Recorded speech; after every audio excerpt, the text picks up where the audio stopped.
All right, so we're at our next SNHU generative writing workshop, and to kick it off, we're talking about character description this week because Module 6 has just a discussion board and a short paper on character development, and especially making round characters.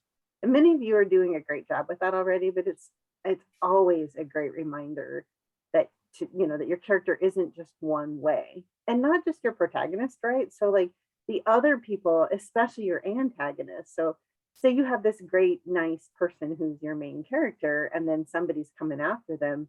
You want to complicate the antagonist so that they're not all bad either. Maybe they have a redeeming quality. And certainly, so the protagonist of my memoir is me, and I definitely have unredeeming qualities or whatever. So non-redeeming, no, unredeeming. Anyway, so you want to be sure that they're complicated. And what I've done is, let me just copy this for you. I'll put it in the chat. I've just gone to literarydevices.net, which I think is such a great resource because it's nonprofit and it's, oh, that is not a, a hyperlink, sorry. But if you go, I'll copy the hyperlink just a second. If you go to this site, there's all kinds of definitions of all kinds of terms. And so it's such a great place to, say you're looking for a definition when you're working, what is a round character? Here's a great resource for it. What is, rhetorical language or figurative language? You'll probably find that term here and you can look for the definition of it. So I really like this website. It's a little hard to cite because there isn't an author, which is so weird to me. And, I can't find, I've dug around for the resources and I can't find actually like what it comes from, but the material is really good. So I just have to trust it. And .nets are always a good indicator because they're not trying to make a profit off of you. That's a good indicator that, if the material looks good and they're not trying to make a profit, that usually means that they can be a reliable site. So there's that. So then this week is another like less intensive week. It's a normal discussion board. So be sure that you have your initial post up by Thursday and that you've responded to at least 2 peers by Sunday, and then a short paper. And I think it's SNHU's way of giving you a little more time to work on that revision, which you're turning in Module 7.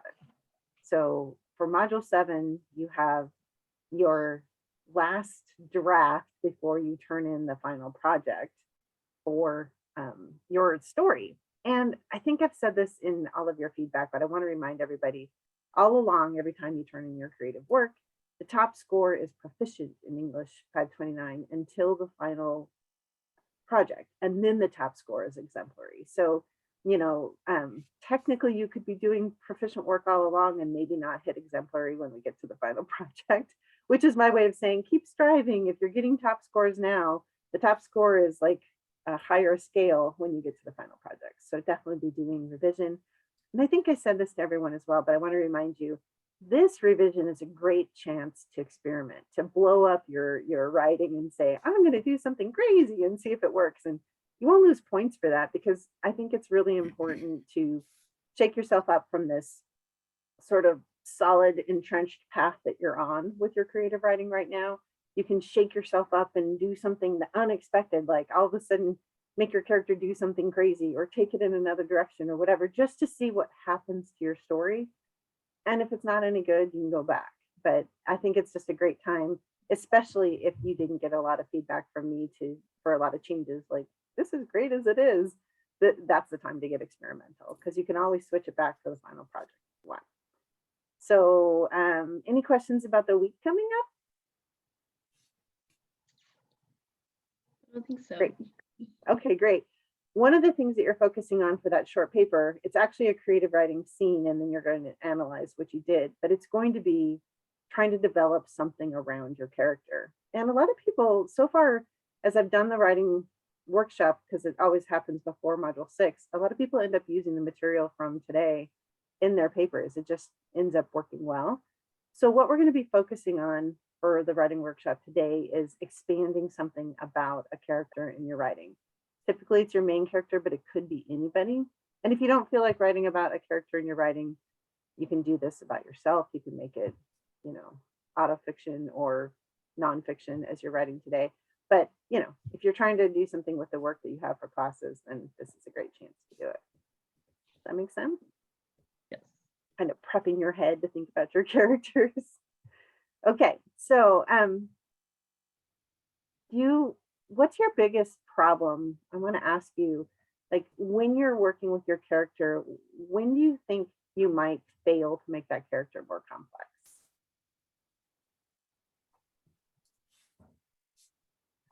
I think my biggest problem is trying to think up backstory that isn't too cliched, that you haven't heard a million times before. And then also because we all have like similar childhood memories, you know, like certain birthdays or something stick out. So it makes sense that they should be cliched to some extent, but then finding that balance is my trouble. Trying to make them unique, yeah.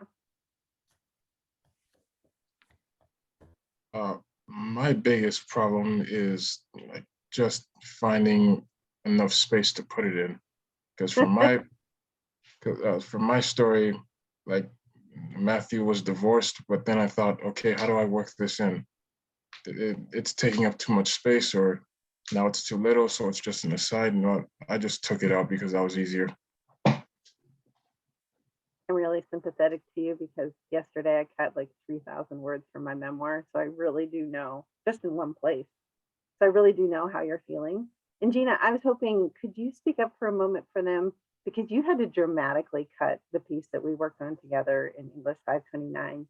Could you just say a couple words about the value of having cut it, and you know, like what's that something you think needs this much explaining can be compressed down to almost a line and it can still be valuable? I know you know this, so do you mind? Or if you're No, not at all, it's fine.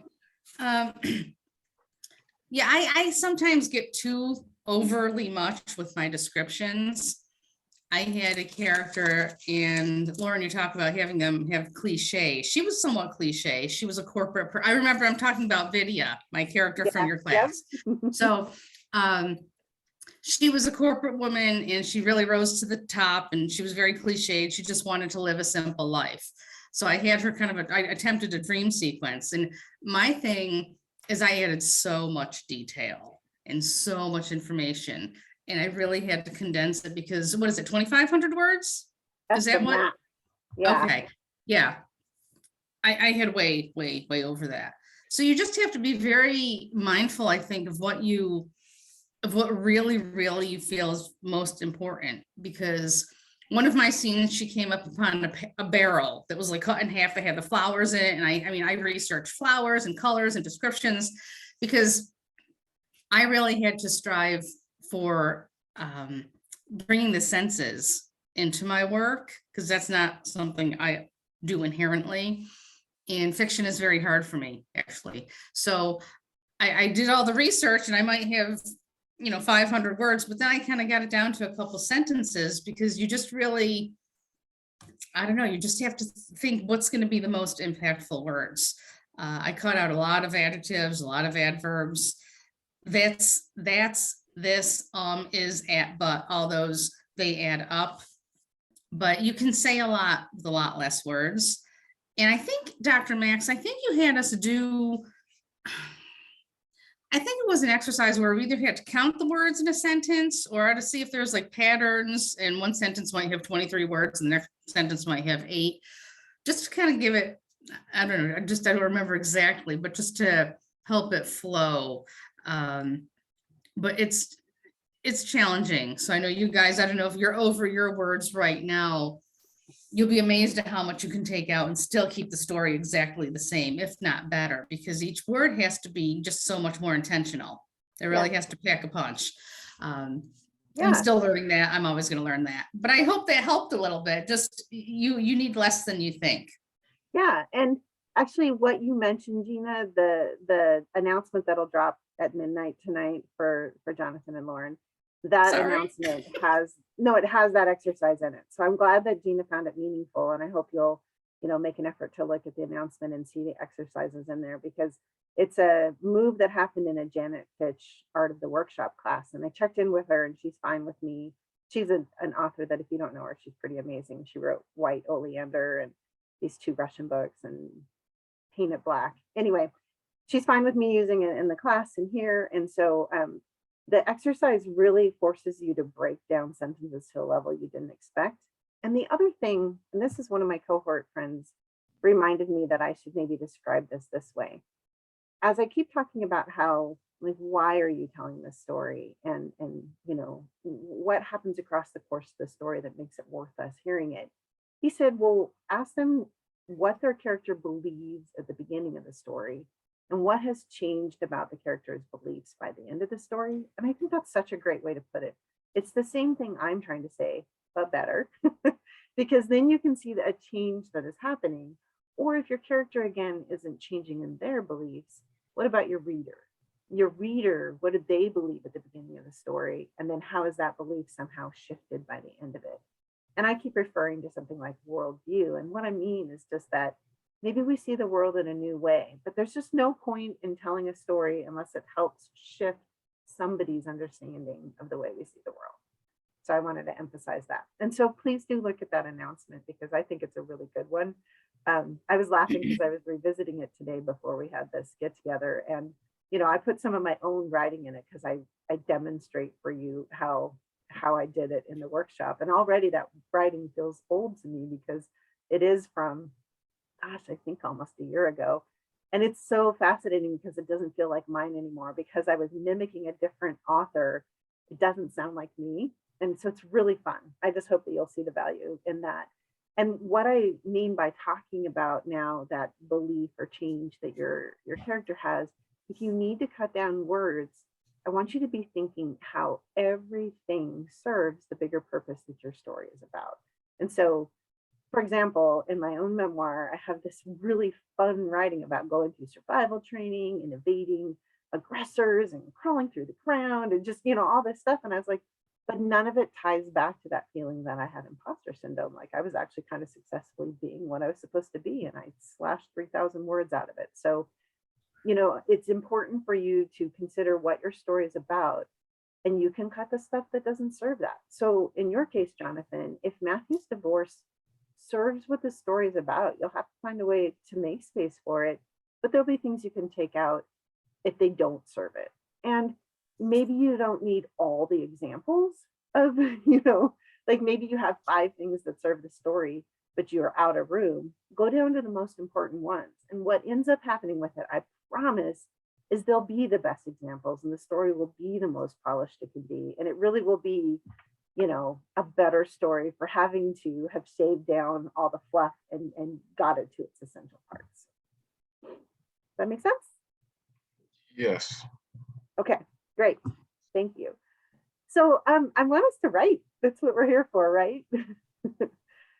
So again, I will set a clock for 6 minutes and I want you to be kind of warming up your brain. Like I start talking about writing so that your brain will make a shift because you've been taking in information from me, but now you're getting ready to put stuff on the page. So please be thinking about the character you want to write about, most likely your main character.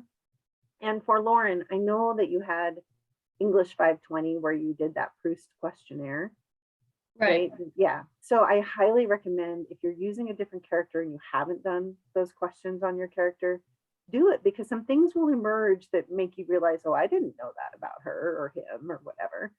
Okay. Yeah. So I do recommend doing those questionnaires because you'll know more about your character than your reader will, but that'll help you make the nuances because you'll realize sort of how she responds or he responds or whoever in situations. And I took these writing prompts from Judy Blume's MasterClass on character development online. So I'm going to give you the prompts separately, but then I will also put the whole thing into the chat for you to look at. But basically, if you type Judy Blume MasterClass character development into a search engine, you'll come up with these very same prompts. I just thought they were really good, but please note that she genders her prompt. So it's not me. There's the prompt is a she in the first one, and you know, write about a he, do whatever you want.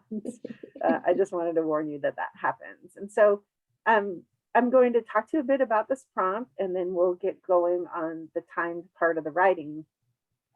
The prompt says, instead of writing a plain physical, well, you know what? I need to put this in the chat so you can see it. Why is it not going? I may just have to hit enter and the chat usually goes. I'm gonna try it again, sorry.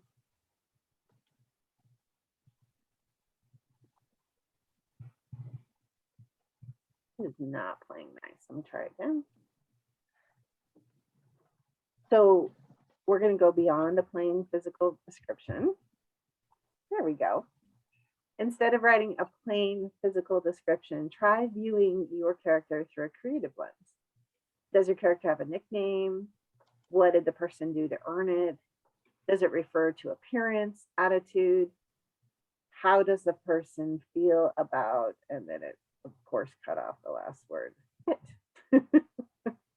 And it may not be a nickname, right? So, you know, it could be, you know, how is the person, like if an outside person could describe your character with one word, what would that word be? It's kind of like a nickname, right? And then how is it that that word ends up describing your character? So if they don't have a nickname, give them one. And then basically get into why they were called by that name. Does that make sense? Yes. Okay. Again, if you feel like you don't know what to write over and over again that you don't know what to write until your brain gets bored. And remember that writing is the point. So if you immediately go off topic, great. All we really want is for you to be writing towards hopefully your character, but definitely towards something that matters to you. Does that work? On your marks, get set, write.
You have about a minute left.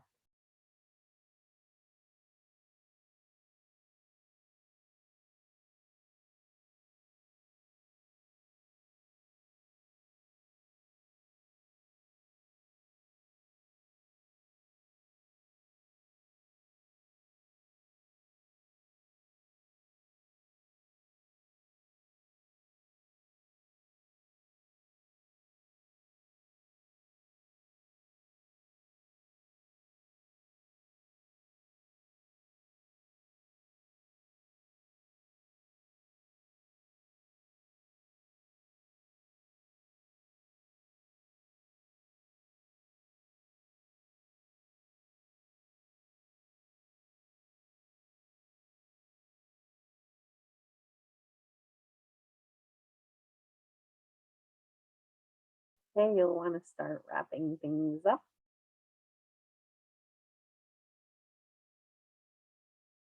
And time is up.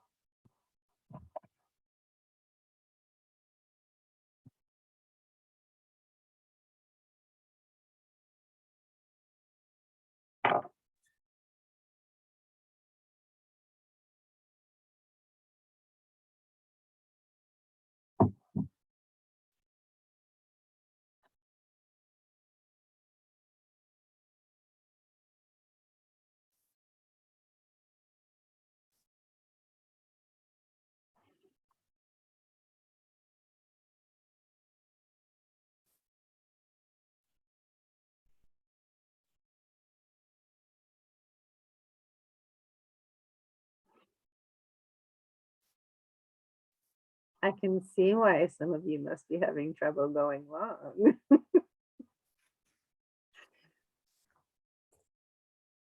Okay, I would love to hear how it went first. Anybody want to talk about your experience? Jonathan? I saw you unmuted. Yes, okay. Just read what I wrote. If you want, yeah, sure. Okay. Matthew's nickname is Matty. It was something his grandmother used to call him, and he hated it, hating nicknames in general. It wasn't until after her funeral that he took to the nickname. And then I started writing about his divorce. Matthew's divorce stemmed from a lack of communication, as there was no yelling in his house when he was a kid. He took yelling to be the act of someone who wasn't serious or telling a joke. His wife came from a family where there was a great deal of yelling. So when she would yell during their arguments, he wouldn't take her seriously, leading to her not feeling listened to, leading to the divorce, which eventually led to him starting to drink. Wow. Wow, Jonathan, I feel, and everybody else jumped in too, but I feel like there's a connection between Maddie and grandmother and divorce. Anybody else feel that as well? What do you think, Lauren and Gina? And I muted you, Lauren, so be prepared because I wanted it quiet when we were all writing. So. Yeah, no, you have to unmute yourself. I'll ask you to unmute. There you go. Sorry. That's all right. Yeah, I really liked it because it really shows like his vulnerable side where you see his faults, but then you also see him where he really seems striving to want to be a good person, which is why he kind of latched onto that nickname, which connects him to family. It was a really moving piece. Stop, Gina. I appreciated that he didn't accept or take on the Maddie nickname until after the grandmother died. As many times in life, you don't realize that until it's gone. She meant it probably as a term of endearment, even though he didn't like it. But grandmas can do that. Grandmas can have nicknames because they're grandmas. Right. And, even if maybe she didn't call him Maddie in public, but, say they're sitting at the kitchen table eating a piece of cake. Oh, Maddie, it's a term of endearment. So maybe he appreciated it more afterwards. So I liked that part because it just made him think of his grandmother because she'll always be with him. And that's what stuck out most to me. Yeah, my grandmother uses my legal first name, and the only people in the world allowed to use it are my grandmother, my mother, and the faculty deans because they can't figure it out. So what I really love is we had such an incredible insight, as Gina was saying, to Maddie's personality, because once his grandmother is gone, he realizes how special she is and kind of honors her by saying, you know, I understand why she's using it, and maybe goes from not liking the nickname to liking it. But it's really tied to the way that a marriage ends, which is kind of like a death. And so he didn't understand much about his grandmother and that nickname. He was just young and, you know, like, don't call me that. And then she's gone and he values it. Same thing with the marriage. Like, he didn't understand the wife's form of communication until it was too late and it was over. And I think it's a really important insight into Maddie, and that communication seems difficult for him. And partly because he's letting his worldview, don't know why I have the word obfuscate today, but like his worldview is kind of getting in the way of him being more sympathetic or empathetic with other people. Really, I think you're onto something, Jonathan. You know, I feel like this might be related to what's happening in your story. So I would play with it a little more and see if any of it belongs in there as you're taking stuff out and putting stuff in and polishing to get to the right length. Yeah. Thank you. Thank you. Yeah, what a great start. Well, who wants to go after that? I guess I can go. Okay. All right. Susie's inner voice is an accountant. She assesses people based off their merits as short-term versus long-term investments. She prefers the reliability of long-term finds and finds herself repelled by the sickening thrill of speculative investing. She did sell off stock at one recent investment. Getting out of it felt like climbing out of a stagnant pool. She'd spent too much time soaking in it, and now her skin was pruning and uncomfortable. Susie never played with dolls, but she's not a tomboy either. You would have to ask Susie what label she puts on herself, because she never volunteers the knowledge willingly. She never wears clothes with catchy sayings and finds Game of Thrones to be a bore. Her brother is at a loss for how she spends Saturday nights. That's awesome. And I shouldn't, I jumped in on Jonathan and I shouldn't jump on you, you guys. So Jonathan and Gina, what do you think? I like this aspect that she takes long-term investments and not risks, because most people don't think long-term. That's, I don't want to say, it's almost like common sense isn't common. That's reminded me of. Nice. Also, I really like the Game of Thrones line, because I used to think, where are the dragons? I'm just waiting for the dragons. That's what I used to think when I watched that show. I love that. Almost a long-term look at Game of Thrones. Nice.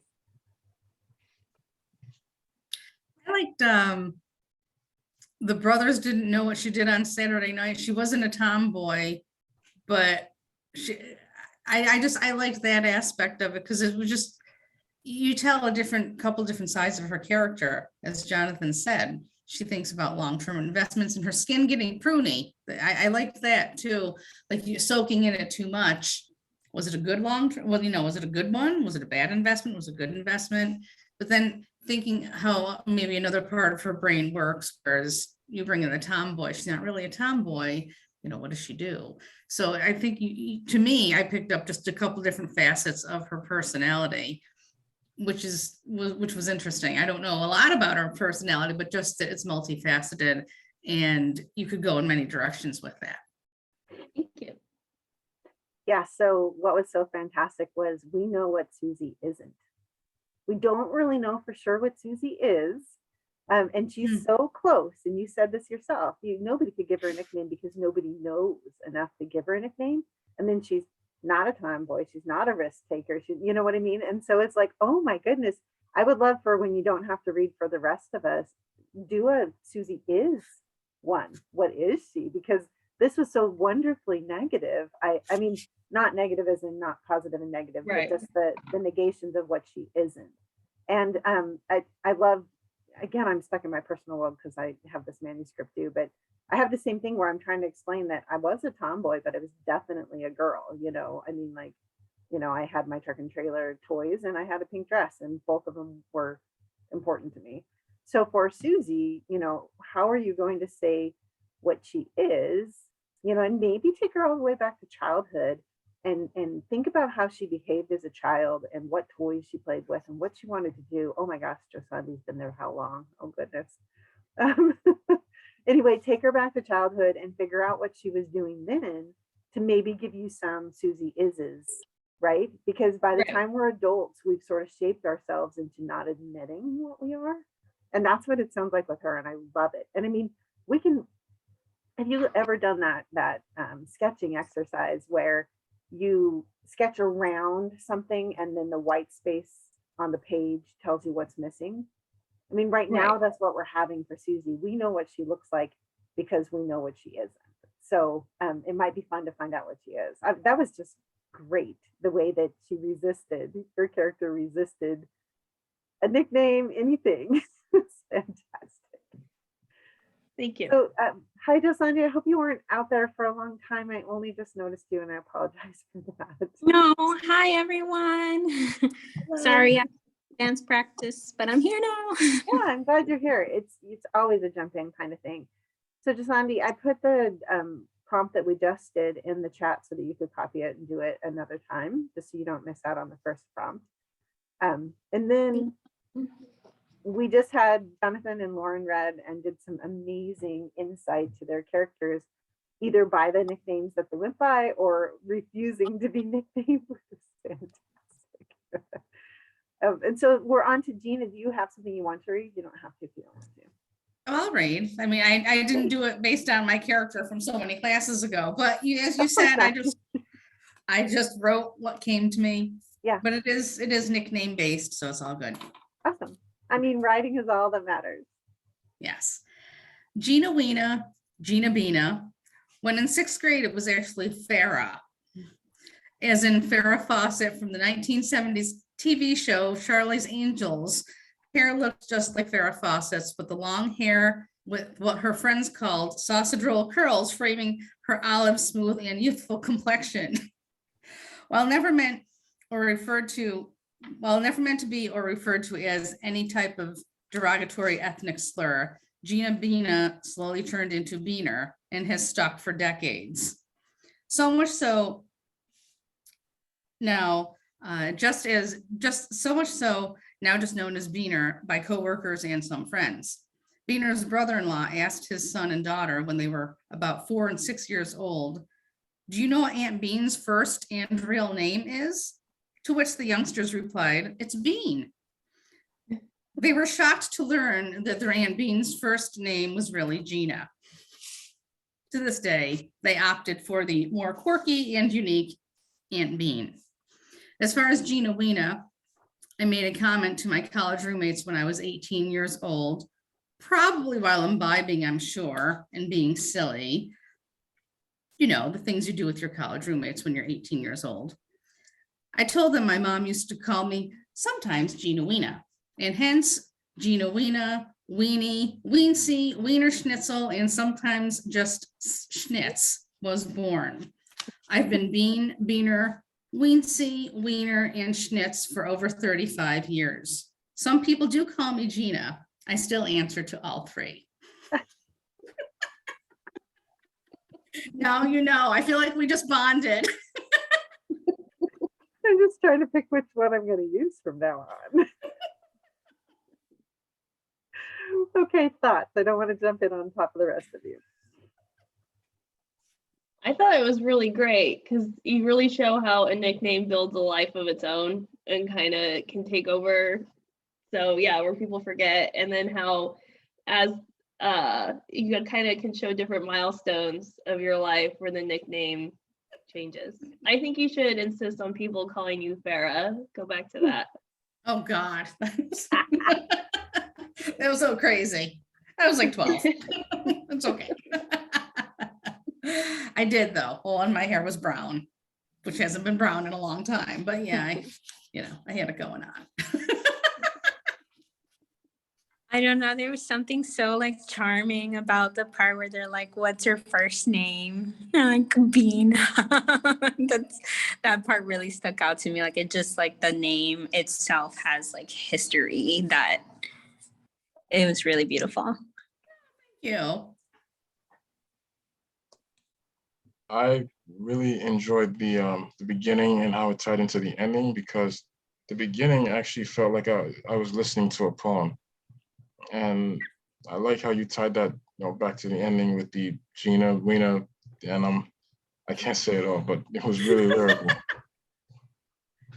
you.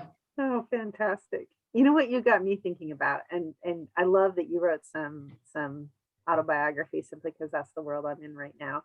Because you got me thinking about what kind of person is so willing to be affectionately nicknamed, meaning that, you go beyond what could be demeaning about, say, Beaner, and instead, you're the kind of person who understands that everybody is calling you something else out of love and affection, right?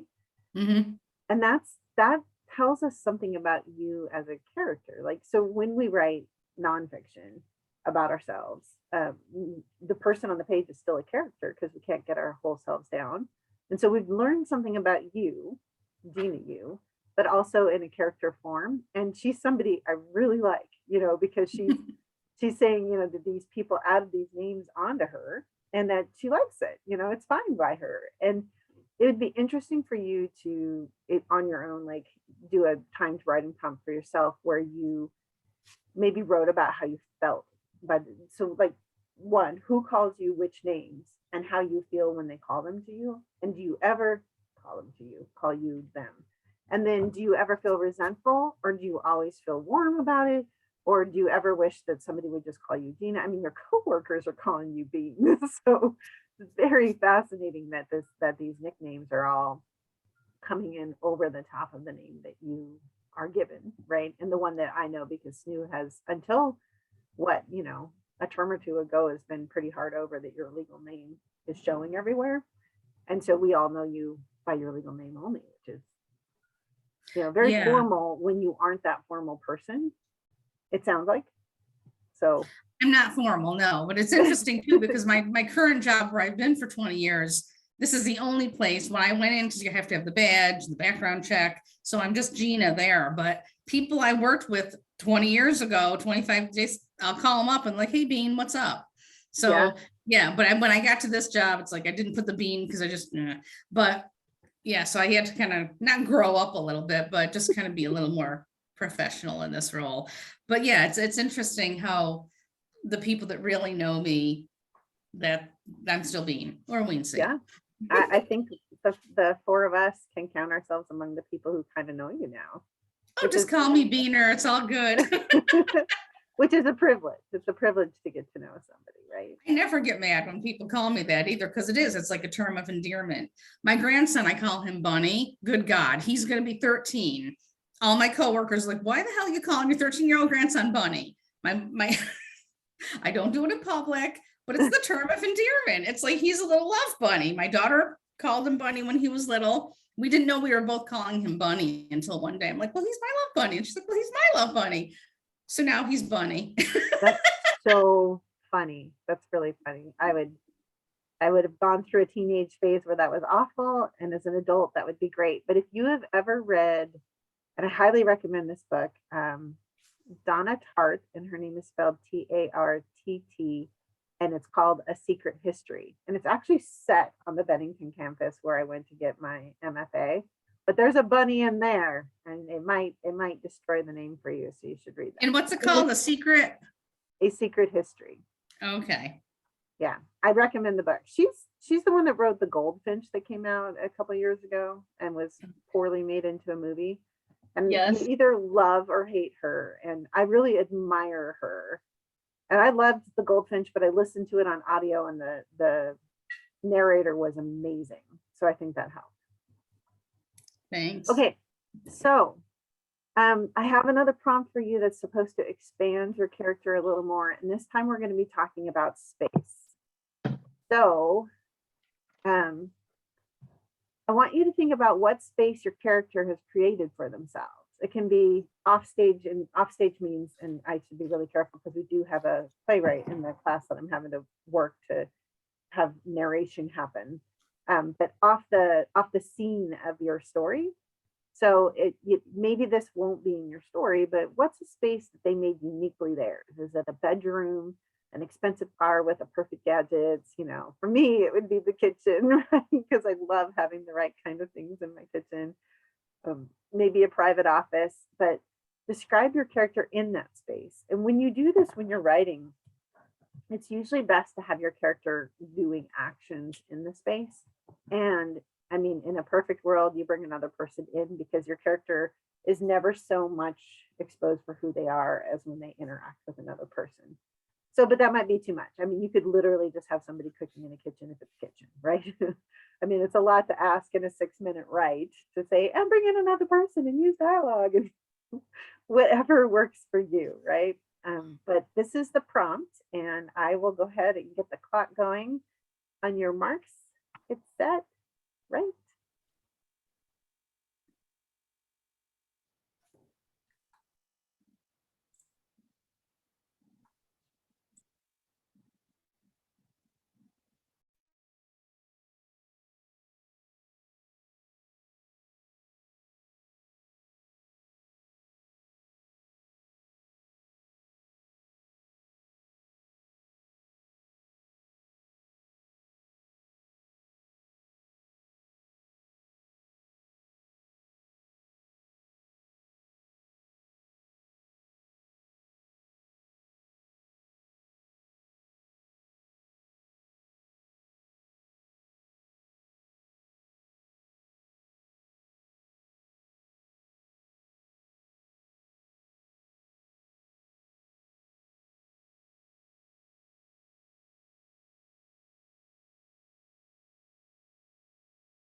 You have about a minute left.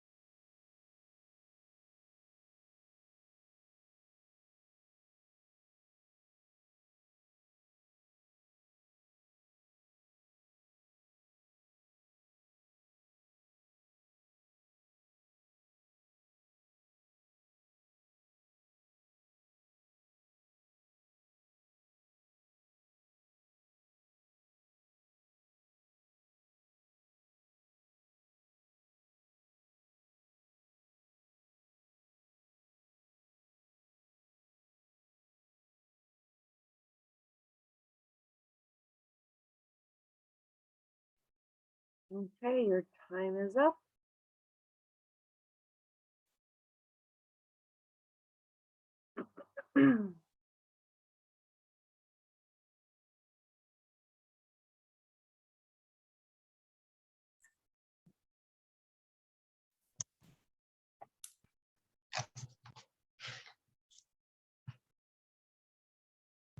All right, so how did this go? How did it feel for you? I thought it was easier than the first prompt, because the first prompt I wasn't sure if I should have the character themselves explain who they are or kind of have an outside perspective, and that kind of frazzled me. And then this time I kind of just slid right into the third person. Good, good. Here we go. So it's easier to put somebody in a place than it really is to get into their personal, nicknaming and right. Mm-hmm. Yeah. Okay. I actually found this one a little bit harder than the last one. Really? How are the new girls? Good too. That's super interesting. I feel like, because I was like, oh wait, I have to figure out who my character is so that I know what kind of place they would be in. Oh, So okay. it took me a little time to like figure out like, okay, who do I want this person to be? But I think like once I figured that out, it was easy to find a place for them to be in. Yeah, and you missed the part where in the beginning we were saying if you focus on ones that we're writing about for class, that a lot of people ended up using this stuff for class. So I didn't give you that advice. I'm sorry. It's okay. Great. Well, I hope that it worked for people. Does anybody want to share what you got?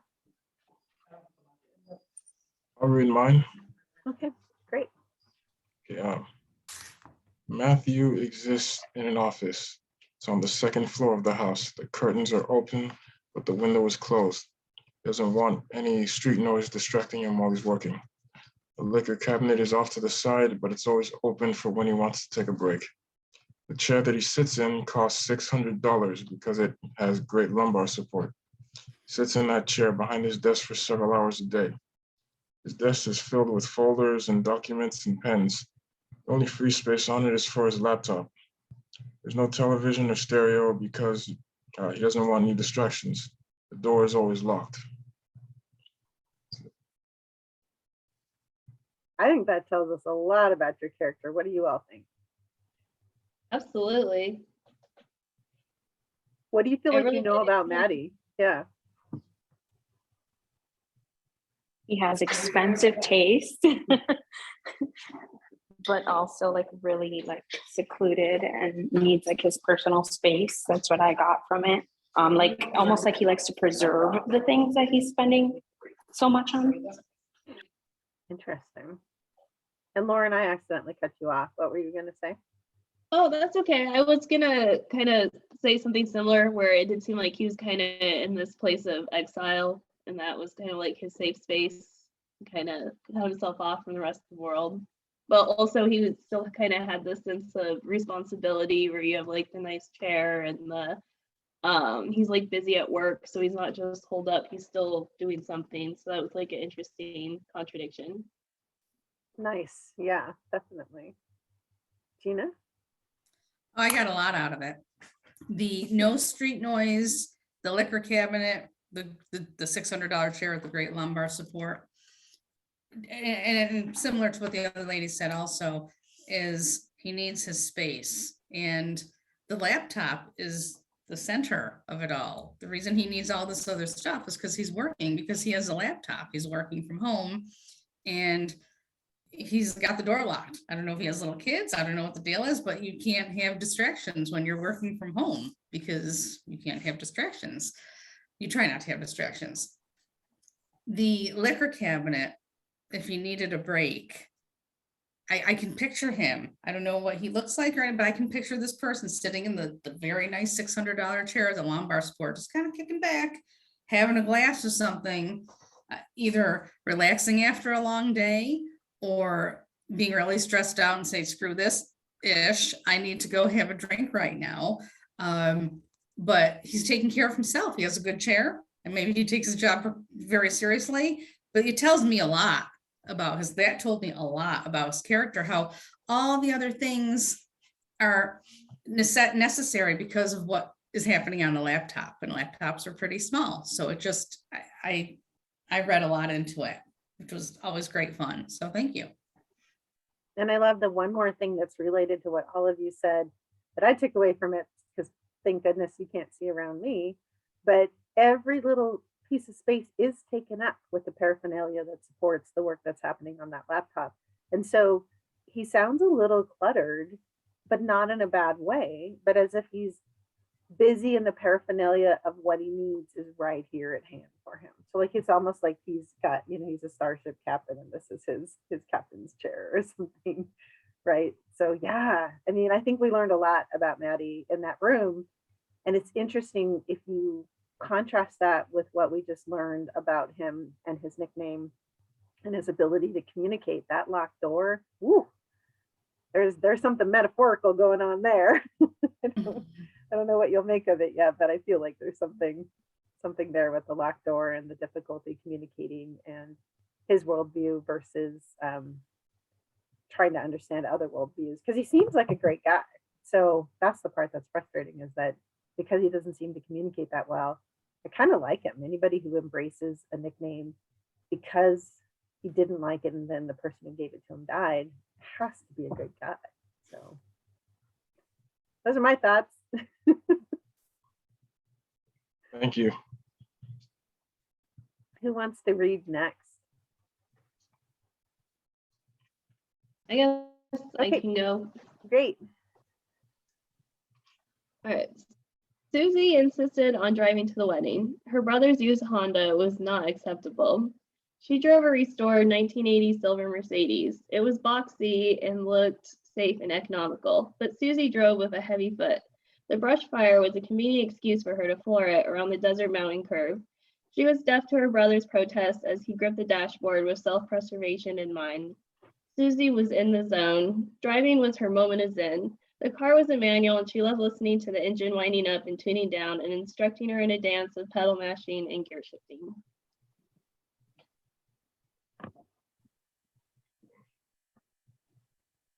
Are you in Lauren's class, Jonathan? I think so. Yes.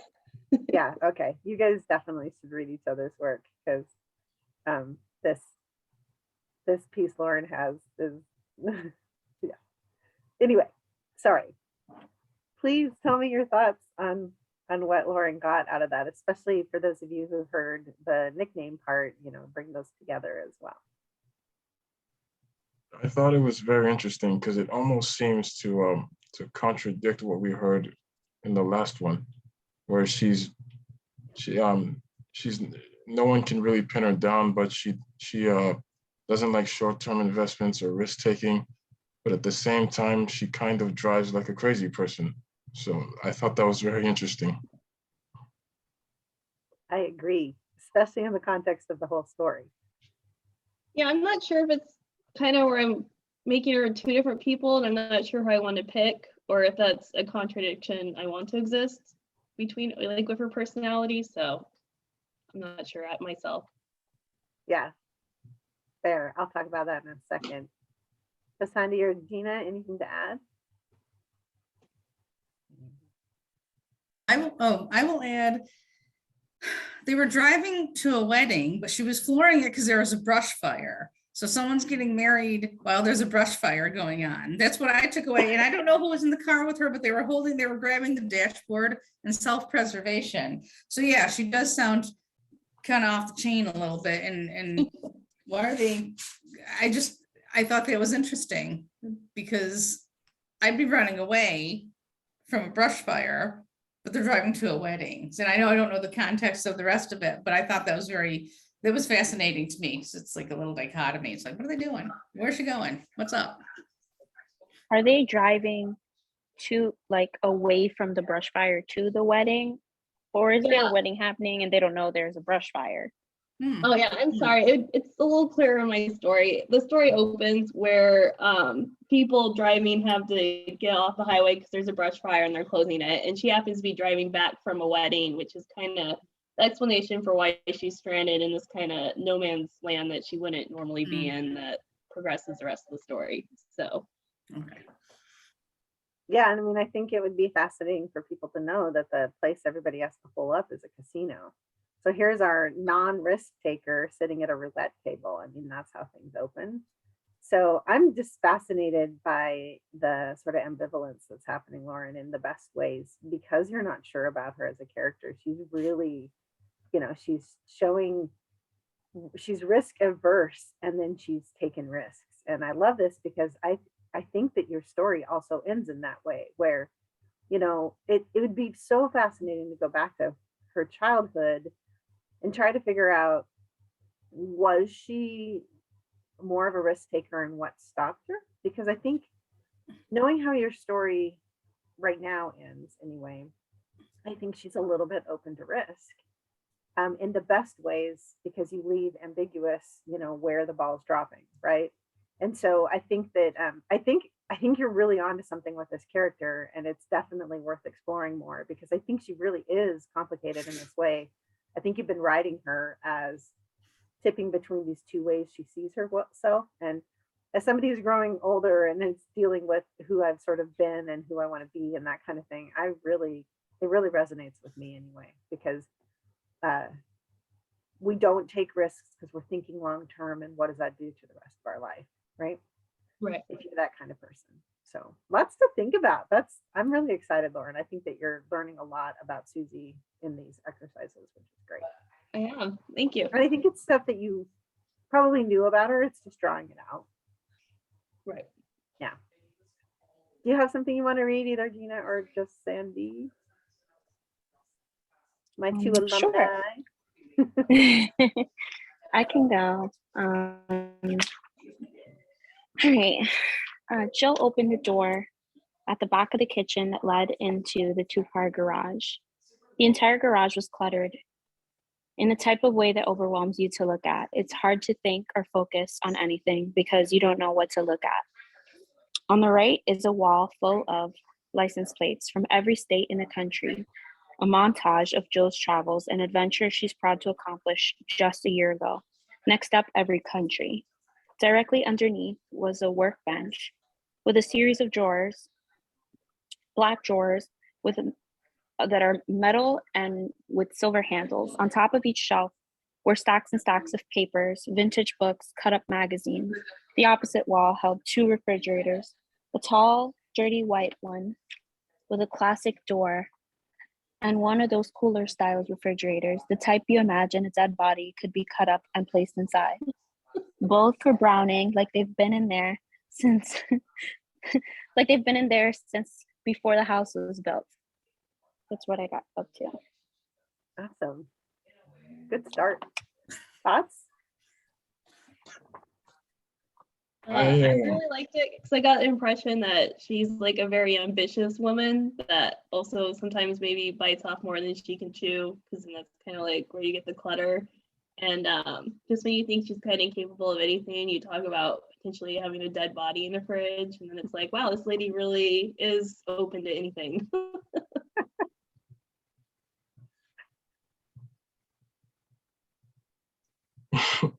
I was gonna say that my favorite part before the dead body in the fridge was how she had license plates like all over the wall. So it kind of reminded me like almost like you're hanging medals of every state you've driven to or bought a car from. So that told me a lot about her character. Thank you. I liked how you started with the door at the back of the kitchen, how it goes into the 2-stall garage, and it was cluttered and not knowing what to look at first. And that kind of brought me to the license plates sitting on the wall. It's like, if you see this montage of license plates, like, well, which one do you look at first? Florida, New York, New Hampshire, just like the garage. It's like there's stuff all over the place. Maybe it's a little overwhelming, but I like the stacks of papers and the books and magazines. I'm thinking at some point in time, this person maybe read all those and there was something of importance to them, but maybe they just need to totally keep everything, including the body and the refrigerator. Just can't part with those goods. So it was just a lot of stuff coming at you, and I could see in my mind's eye being in that garage. I could totally picture, I could smell it. I could smell the old papers. I could smell an old refrigerator. I didn't smell the body because we don't know if there definitely was one in there, but I was there. I was like in the garage, which I thought was fascinating. Yeah, I Thank love how you. the space was an expansion of her character. So for one, the funny thing is I'm still trying to tell if there's cars in there. I don't think so because there's so much stuff. But if there are cars, that tells us something. And if there aren't, it tells us something. And I agree. So you said that every state was represented, a goal I think you said completed last year, but I got the impression she'd done it in 1 year. And if that's the case, I mean, that is a really ambitious person. And she's like, foreign countries next. And I couldn't help but think, didn't you write about somebody who went to Paris and had an ultimatum when she traveled there? Is that you? No, but that was someone in my class. Okay. So at least I have the right class. Yeah. Yeah.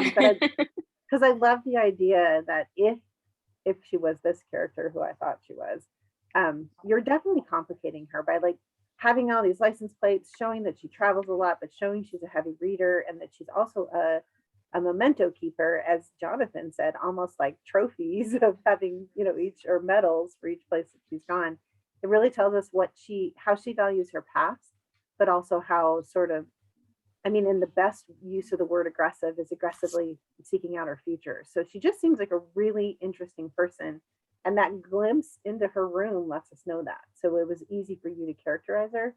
And the dead body, stands out for all of us. I already know that she's got good qualities and bad qualities just from looking in that room. So you really rounded her out by letting us have that glimpse into her world. It's really nice. Thank you. So I think we have Gina left. Okay. Again, mine's a little different because I don't have the character. So we took off of what we spoke about earlier. Okay. Bunny walked in Grandma's spare bedroom/office. He gazed at the one chair that rolled between her two desks, one for personal, paying bills in school, with her one small laptop adorning the sunburst image that melted into the funky glass tempered surface. This was the fun desk for school and creativity, even though paying bills isn't fun. Looking over at the stand desk with the two large monitors, the keyboard and laptop, all crunched together on the bland brown surface, he knew this was Grandma's work desk, which it exuded a serious feel to it. Nothing fun like the desk with the sunburst on it. He needed help with some schoolwork and looked excitedly at the standing desk, hoping to ignite the two large monitors. Nope, Grandma said. That is for work. I can't use it for personal stuff. Even though the setup is a bit more impressive than my smaller desk with one laptop and sunshiny surface, that is where we need to work. Even though I'm still working from home, I explained you always need to do the right thing, even if no one is watching. We can't use the big monitors, even though I know you want to. We were still able to finish his assignment on the small laptop. And Grandma was hopeful that she taught him a lesson that you can still get the job done with minimal but efficient tools.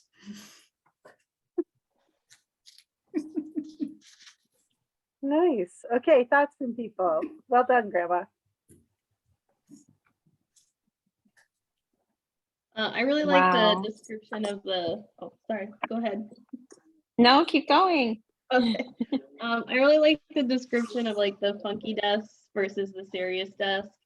And yet Bunny still wants to play at the serious desk. I think that really sums up kids, because my kids, they never want to play with their own toys. They want to play with your stuff because they just really want to be a part of your world. And I think you really captured that. Thanks. Yeah, I think the part about like the two different desks was really telling of the character. Like it shows like she's like very organized and also like very rigid, especially when you throw in that line that it's like, even though paying bills isn't fun, it's just like everything in its place and a place for everything, like that type of mentality. And I had the same thought as Lauren as well about the kids, because like I've been thinking a lot lately, like with my new nephew, how like he wants to play with everything except the toys that we buy him. It's like a very like realistic, like you can definitely feel that these like characters feel real. Thanks. For me, the whole story felt like kind of like a life lesson to the kid, where especially the line where you have to do the right thing even when nobody's watching. It kind of reminds me there are a lot of ways to do something, and then there's the right way to do something. So Yeah. that's what stood out to me. Yeah, really nice. And that's actually an example of dialogue getting some work done for you without being too didactic, because literally the grandma's teaching the kids. So you're not shoving it in your reader's face. You're having a conversation that would have really happened. And that's a nice opportunity for the dialogue to do the work it's supposed to do. And it's funny because, so having taught so long at the Air Force Academy and having been a student there, a million years ago, that's the definition of integrity, is doing the right thing when nobody's looking. And we, you heard that at least once a week where I went to school. So I loved it, or where I also taught, but I loved it because Grandma was definitely trying to teach the kid about integrity, but also how fun that acting with integrity happened at the fun desk. And so even though the kid wants to grow up, and if we just tell them, no, you don't, but even though the kid wants to grow up, it's so nice that the right thing is in the more fun looking space, even though the other one seems more impressive, like the sunshine and all that. I think that you're definitely using rhetorical devices in that scene to show us also like that the right thing. So for those of us in the know, all the adults reading what you've written, we know that the fun desk is the better desk. Who cares how impressive the other one looks? We all want to sit and do creative writing with you, right? So I think that you instinctively used the structure of the room and the real characteristics of the room to bring out that metaphorical possibility and doing the right thing. So, really nice. Thanks. I feel like, I don't know about y'all, but I feel like we got a lot out of today. That today really was useful. For those of you that aren't in a class, I can still see that you are expanding characters in new ways. Or Gina, I still think you should be doing some nonfiction writing. I know you started with that, and your voice is more comfortable when you're writing about yourself. So that will give you an entry into fiction if you sort of write about yourself and then work on auto fictioning it, right?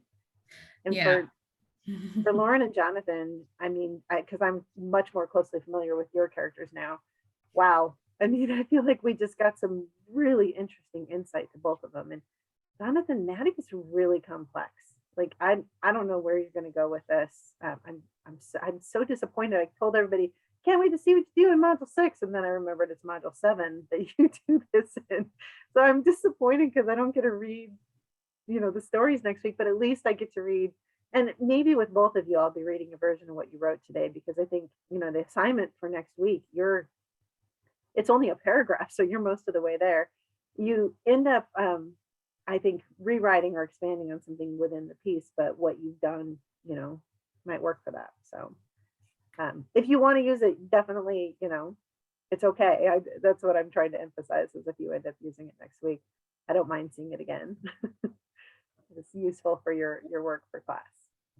So any more? Fiction is the lie that tells the truth. Yes, it is. Just so any more thoughts? Like, do you have any gems of wisdom for, rounding out your characters? Here's what I want to ask. What do you think was most useful by looking at nicknames or sticking them in a different room? How did your character come more alive for you? And how does that expose why these things are necessary for making them come alive for your reader? Thoughts on that? Well, with my story, it's so dialogue heavy that it's really easy to have just the characters seen through someone else's lens. Kind of forced me to focus on, just the character by themselves without other people watching them. Yeah, fair enough. This was helpful for me because I envision, like, the reason why Maddie is such a good son is because he doesn't really have a life. He's kind of a workaholic. And I didn't realize, well, up until now, that he's also a very bad communicator. So that's helpful going forward. Especially because, and I'm sorry to break the rhythm, but in your story, Jonathan, he seems like quite a good communicator in what you've given us, because he does his job with his mom and he's great at his job. And I thought he was so emotionally intelligent by stepping in and helping with the cooking. So I don't know, like, I have the right story, right? Yes. Okay. You gave me a look and I was like, no, I'm 100% sure this is Maddie with the deadbeat brother and sister. I have 39 students, so you can imagine my panic that I couldn't get it wrong. But I just think he seems so emotionally intelligent that I think this little insight we got today tells us a little more. He is emotionally intelligent, but communicatively a little stunted. And I really like him as a character. I've liked him in your story. I like him as he comes across here.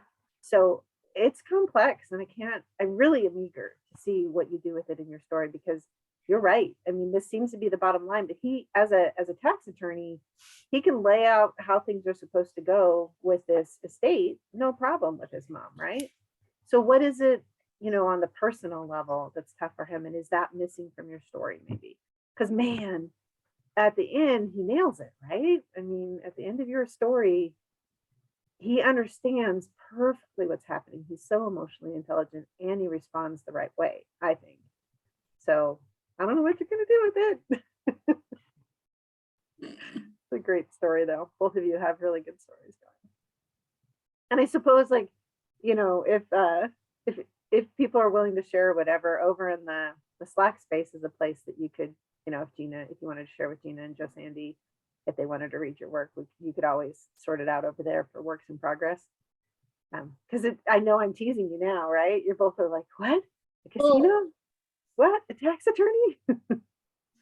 I did read your story, Jonathan. I didn't comment on it, but I really liked it. And it does, like, to Dr. Max's point, like the scene in the kitchen, and then the scene with the mom in the photograph where she gets him confused. Like, he's really there for his mom. So it kind of seems like he almost has a warped view of himself, where he's like really hard on himself and won't let himself be the good person that the other people see. Thank you. Yeah, and I actually think that's really insightful, Lauren, because I think the brother and sister help emphasize that he's so busy also, in kind of a Susie sense, not being what his brother and sister are, that maybe it subsumes a little bit of who he is, because he's so busy being the perfect, technically not oldest son, but oldest living son, right? Lots to think about. Gina and Just Andy, anything to add about how this makes characters grow for you? I never, oh, go ahead. No, go. I never would think about a character's nickname, or that was something that was just, it adds a completely different dimension to just creating a character. I mean, granted, mine is real, but I remember having to do the character profiles in previous classes. And I mean, you get down to the nitty gritty with creating a character. And I don't know if I've ever had to do the nickname before. Maybe I have, but in just the setting, a room or a setting, it does, as everyone else has written, the setting tells so much. So I think just the two, I mean, I knew the setting obviously can tell a lot without coming out and just saying certain things, like the cluttered garage tells a lot about a person. But just new insight, new ways to kind of look at things. And it's always good to keep it fresh, how you're looking at things and how you're going about writing what you want to write, because there's so many ways to enhance a character. So this was a good reminder that there's infinite ways that you can create a person's character that can come across very clearly to readers. Yeah. Just Sandy? Sandy? Yeah, just Sandy. I was gonna say like something similar. I didn't get to do the nickname thing, but I kind of really want to. But yeah, I was like, wow, there really is like infinite amount of ways that you could like tell a character. Like what immediately when you gave the prompt, I was thinking about like how like several books have mentioned, or like movies and stuff, that like you go into someone's house. I'm always in like a thriller, mystery, horror mindset, but like how you always go into like a house and they talk about everything is like pristine and there's no like personal objects, and like those are usually like the people that are the murderers, because there's nothing you can tell about their personality in their house. So I was just like, wow, like I can't believe it, like you can build an entire character just based off of like the setting that they're in. So that I feel like opens a lot of doors to ways that you can create characters. It does. And the last thing that I would add to that, because so you're thinking about the way that your characters control their setting, but also think about the way that they can't control their setting. For example, if you all could see my room right now, I'd say, but this isn't who I am. But it must be, because my room is messy all the time, right? I have a space that I dedicate to my work. And so so how does that complicate? Like, I don't think I'm this person. I'm actually a little bit OCD, and I just have to shut it off in order to get my work done, because I have a lot of work. And you know, if I'm going to write, I have to ignore the rest of it because I have to write. So also, what does your setting tell about what your character is resisting, right? So in what ways does that setting also not represent who the character thinks they are, but inevitably it's there, because like we don't, you know, we always think our characters sort of control their lives, and they don't, right? And none of us do. So in what ways also can you say, well, okay, she wants this pile of magazines that's in the garage, or her license plates, but also maybe there's like gardening tools in the corner that she wishes she was using and she isn't using, or whatever. I mean, how is it representing things that aren't in that character's control as well? I think that's important. I'm thinking she used the gardening tools to kill the body that's in the fridge. Except for we know she didn't put the body in the fridge, because at least we can tell her personality by walking in the room, right? That's cool though. That's really cool. Yeah. Yeah. I thought this was a great session. I hope you thought so too. I just feel like I gained a lot from it. I hope you did. And we managed to get done in an hour and a half, which I feel is respectful of your time. So look at us. Thank you. I'll be doing this again in 2 weeks. So if you're interested, that will be leading into this. We're leading into 6. That'll be leading into 8. And 8, so 9 is when you turn in your final project. So 8 again will be kind of warming up to 9. So I think it's another great opportunity for you to be fine-tuning in what we will do in the workshop for your final project, in case you have something you want to add or whatever. And for the rest of you, I hope it's just keeping you writing. That's what matters. No, it's great. Thank you for the invite. Yeah, great. And I'll keep throwing stuff up on Slack to try to keep, you know, like our energy going on. I put up the coolest thing about reading not really great books, but the Tear Down. It's a short, very short video that is worth your time if you want to watch it over there. But I want to keep us like in the writing world and making a writing community, and that's what that's for. Okay, you. everybody, have a great weekend. Happy writing. Thank you so much. Thank you. Bye, Thank you everybody. guys for Take care. sharing. Bye-bye. Bye.